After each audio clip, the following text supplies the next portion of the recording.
What is happening, YouTube? Welcome back to the channel and to another episode on Project T5.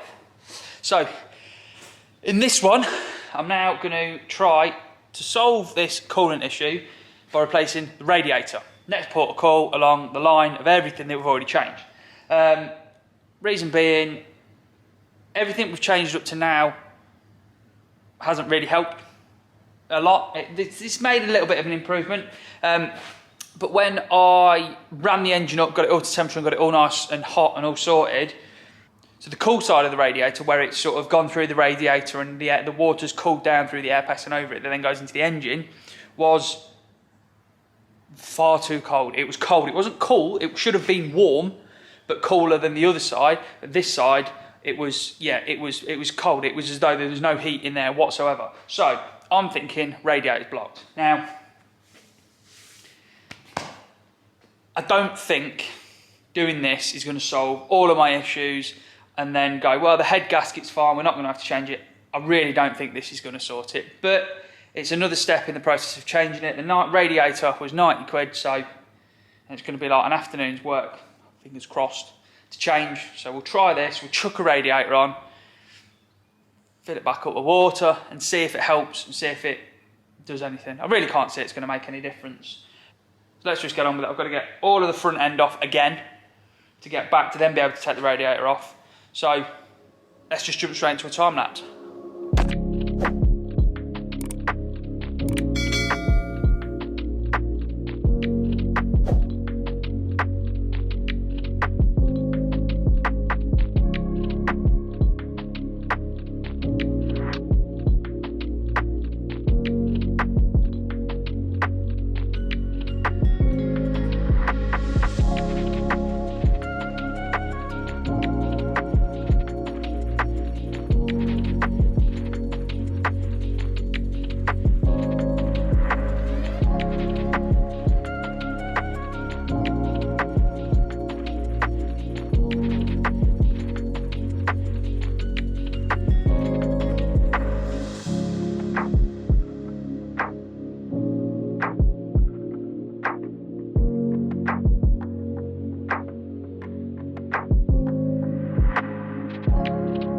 Right, so that's all the front bumper and everything off.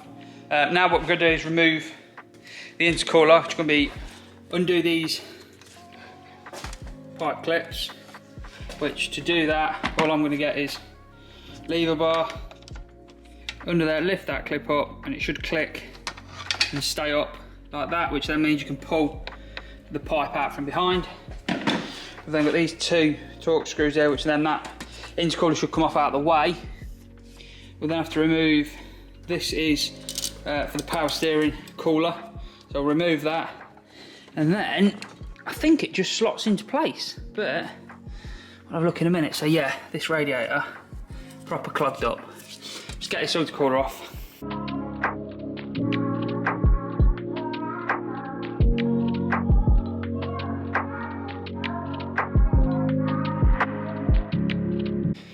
So there's the intercooler off, and yeah, that all of this here, I believe, is because if you've watched back through any of the other videos, I've replaced all of these intercooler hoses because they were all, none of the seals were in, they weren't sitting properly, and they're all tech screwed together. So they were all blowing, which is what this is. Now you do have oil naturally going through all of the system, a little bit of oil going through all the system, so that's just blown out over years.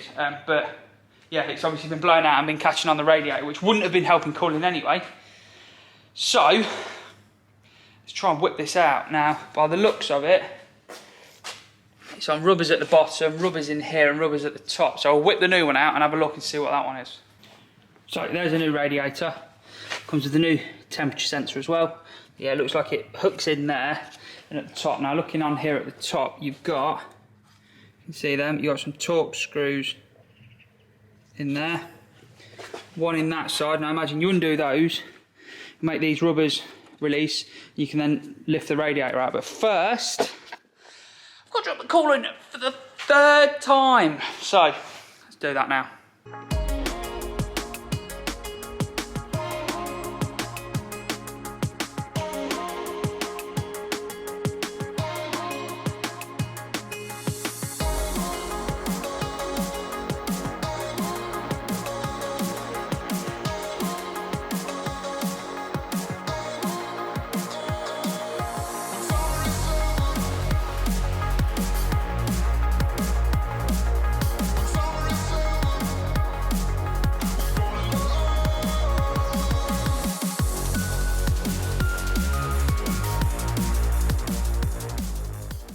Right, there's the old radiator off.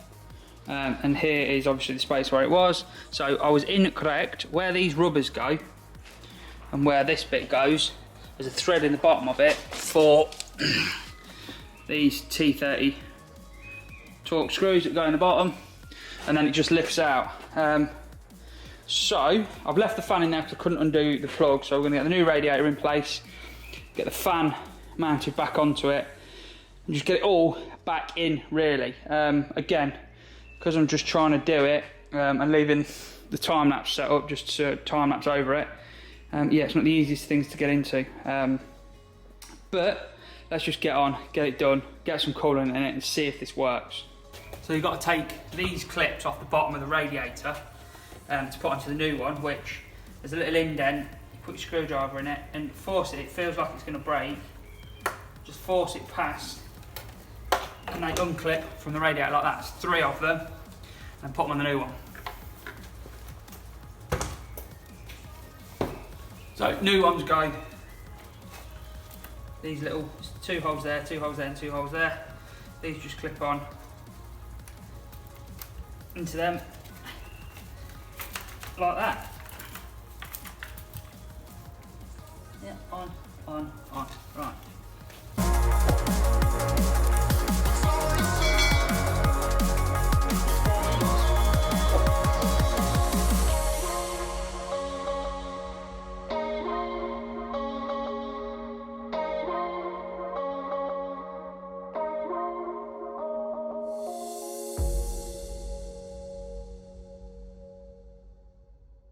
So rad's in. Just going over, I know I've not really explained a lot, but just sort of going over what's what. Putting it back together. Clip these onto the bottom of the radiator that I showed you. This piece of Corex, which I think is like a stone protector, stop stones from hitting the radiator. I've put that back into there. Clipped it back into these where the pins go, and there's a bolt that goes up, which I've got to put back on, so I've not done that yet.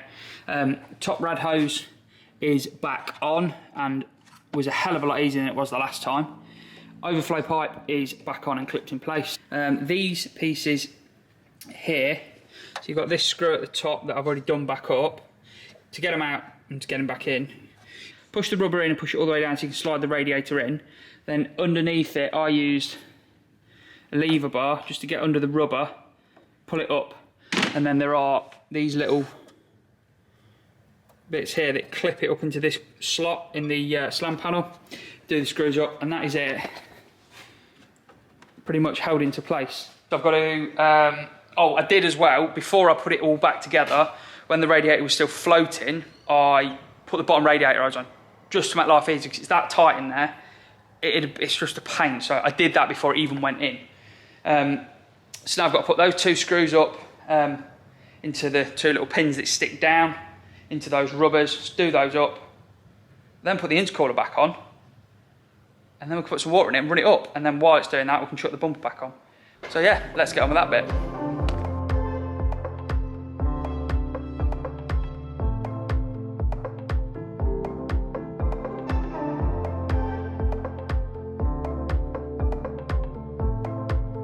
So, radiator in, intercooler back on, power steering cooler back on, everything's back in that needs to be, pipes are on that should be on. I'm going to top it up with coolant, and then let's run her up. Now that's all back on, so what I wanted to do was take the rocker cover off to just have a look inside and see where the milky is that's in it. So I'm going to get a screwdriver or a Torx driver, and let's get this rocker cover off. Here we go then. Rocker cover's off, and as you can see, there's no milky in there. Looks nice and clean, looks as it should. It's nice black oil. Nothing in there looks like there's coolant mixing with oil at all, which I didn't think it was, because when I dropped the oil it was nice and clear. Now this is the rocker cover, and as you can see there is a bit inside the rocker cover, but I've been told, which makes sense, that that is to do with condensation for short journeys and things, which would work because this hasn't been on a proper run of a drive since I've had it at least, and it's been here, and it's just been sort of around the farm and nowhere else really. So I'm not saying it isn't the head gasket, but it's not showing the common signs for a head gasket. So I'm going to clean the rocker cover out and then get it back on, and then we'll chuck some coolant in it and we'll just run it up and see what happens, see if there was a blockage in that radiator. So let's give that a go.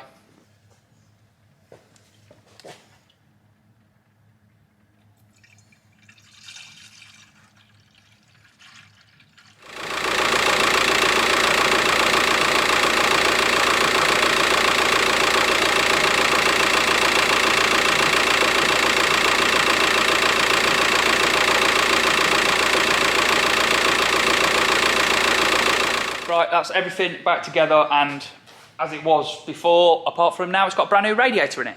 So, problems we were having before were that I ran the hose through it and the radiator ran through fine and okay.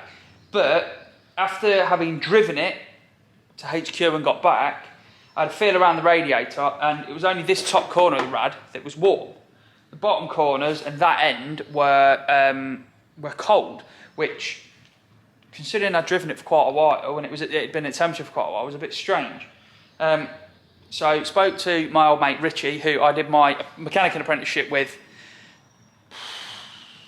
15 years ago? We got chatting, discussed over a few things and said, well, it could possibly be the head, but there could also be a problem with the radiator. I looked into it, it was 90 quid for one, like I've said. So I've just bought a rad, slung one in, and it's been running for 45 minutes, maybe an hour. Now the radiator is getting nice and warm all over, which is a good thing. And the bottom pipes from the radiator are getting warm. The pipes to and from the heating matrix are getting warm as well. So it's doing better than it was.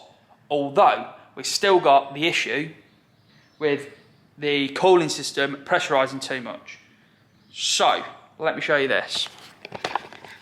There's the coolant header tank. You see it's just below the minimum. Now if I let off a little bit of pressure, I wouldn't advise doing this in your car unless you know what you're doing, but you hear that? Pressure release. And that's it, back up.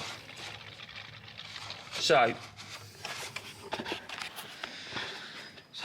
it's still pressurising the system. And I've gone on about it in many other videos about taking the head off and this and that and the other, and I've done everything in my power that I can try to get away with having to take the head off, but I think I'm going to have to bite the bullet now and the next job. So, just thought I'd throw this little clip in there at this point in the video. It's the next day, I'm all changed and a bit cleaner again. Yesterday we had it all run up to temperature then and everything was okay and it was doing what it did. Radiator was warm, all the pipes to and from the matrix felt warm, all the pipes to and from the engine were warm when they weren't before, so I think the radiator has cured some form of a problem. But I've now discovered that the cooling fan doesn't work and that didn't kick in yesterday. So we've got my multimeter out, do a little continuity test. We've got it set to that settings. Push this together, it completes the circuit and there's a little buzzer inside. So when you put this on the negative and positive side of the plug for the fan, it should buzz because it should all be connected and stuff inside.